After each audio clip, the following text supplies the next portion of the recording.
ಸ್ನೇಹಿತರೆ, ಅವತ್ತಿನ ಹಂಪಿಯ ವೈಭೋಗವನ್ನು ಬಣ್ಣಿಸುತ್ತಾ ಹೋದರೆ ಅದು ಒಂದು ಕತೆಗೆ ಸಾಕಾಗೋದಿಲ್ಲ. ಅವರು ಕೊಟ್ಟಂಥ ಕೊಡುಗೆಗಳೇ ಸಾಕ್ಷಿಯಾಗಿವೆ. ಹಂಪಿಯ ಕತೆ ಬಿಟ್ಟು ಬಿಡಿ, ಅಲ್ಲಿಂದ 180 ಕಿಲೋಮೀಟರ್ ದೂರದಲ್ಲಿರುವ ಒಂದು ಅದ್ಭುತ ಕಲಾಕ್ಷೇತ್ರವನ್ನೇ ಕೊಡುಗೆಯಾಗಿ ಕೊಟ್ಟಿದ್ದಾರೆ. ಅಲ್ಲಿನ ನಾಟ್ಯ ಮಂಟಪದಲ್ಲಿ ತೇಲೋ ಕಂಬವಿದೆ. ಅಲ್ಲಿನ ಶಿಲ್ಪಗಳು ಎದ್ದು ಬಂದು ನಾಟ್ಯ ಮಾಡಿಬಿಡುತ್ತವೆ ಅನ್ನುವಷ್ಟು ಸುಂದರವಾದ ಕೆತ್ತನೆಗಳಿವೆ. ಜಗತ್ತೇ ನಿಬ್ಬೆರಗಿಸುವ ವಿಜ್ಞಾನ ಅಲ್ಲಿ ಕಾಲು ಮುರಿದುಕೊಂಡು ಬಿದ್ದಿದೆ. ಇದೆಲ್ಲಕ್ಕೂ ಮಿಗಿಲಾಗಿ ಆ ಸ್ಥಳಕ್ಕೆ ಒಂದು ಪುರಾಣ ಇತಿಹಾಸದ ಕಥೆ ಇದೆ. ತ್ರೇತಾಯುಗದಲ್ಲಿ ಸೀತಾಮಾತೆಯನ್ನು ಕಾಪಾಡಲು ರಾವಣನ ಜೊತೆ ಹೋರಾಟ ನಡೆಸಿದ ವೀರ ನೆಲ ಅದು. ಅಲ್ಲಿರುವ ಇತಿಹಾಸ ಮತ್ತು ವಿಜಯನಗರದ ಅರಸರ ಕೊಡುಗೆಗಳನ್ನು ನೋಡೋಣ. ಅದಕ್ಕೂ ಮುಂಚೆ ನಮ್ಮ ಚಾನಲ್ಗೆ ಸಬ್ಸ್ಕ್ರೈಬ್ ಮಾಡ್ಕೊಳ್ಳಿ.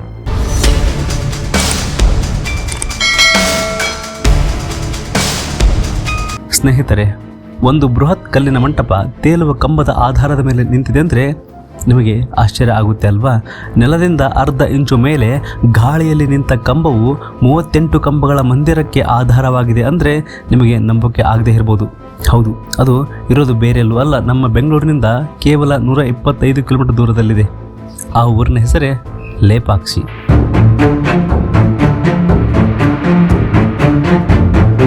ಇಲ್ಲಿ ನೀವು ನೋಡ್ತಾ ಇದ್ದೀರಿ ಅಲ್ವಾ, ಈ ಕಂಬದ ಕೆಳಗೆ ಬಟ್ಟೆಯನ್ನು ಹಾಕಿ ಪರೀಕ್ಷೆ ಮಾಡ್ತಾರೆ.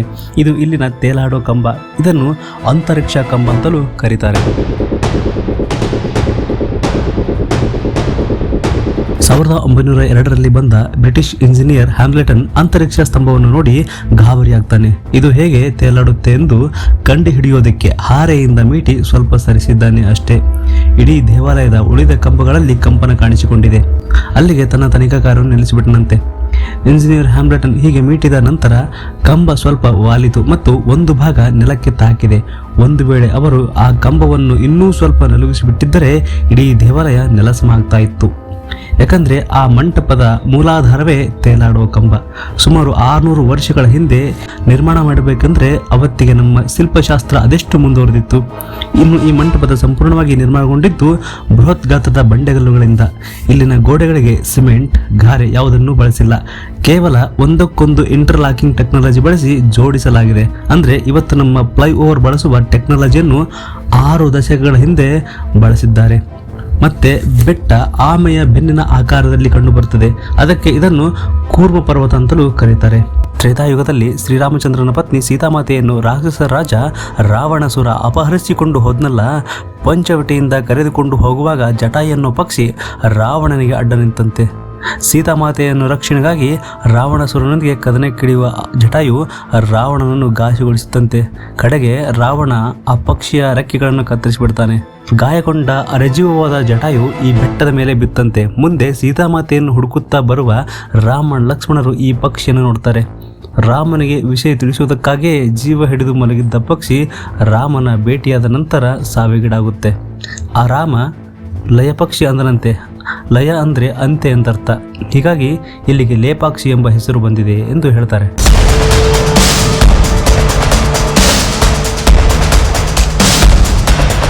ಹೀಗೆ ಜಟಾಯು ಪಕ್ಷಿ ಸಾವಿಗೀಡಾದ ಸ್ಥಳದಲ್ಲೇ ರಾಮ ಒಂದು ಶಿವಲಿಂಗವನ್ನು ಸ್ಥಾಪಿಸ್ತಾನೆ.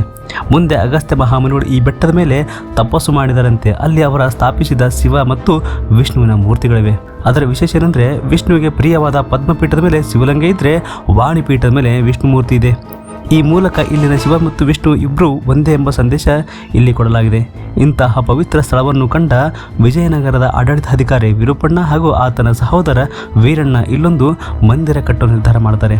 ಅದಕ್ಕೆ ವಿಜಯನಗರದ ಅರಸ ಪೆನುಗೊಂಡದ ಉಸ್ತುವಾರಿಯಾಗಿದ್ದ ಅಚ್ಯುತರಾಯರ ಅನುಮತಿ ಪಡೆದುಕೊಳ್ತಾರೆ. ಇಲ್ಲಿ ಶಿಲಾ ವೈಭವ ತಲೆ ಎತ್ತಿ ನಿಂತುಕೊಳ್ಳುತ್ತೆ.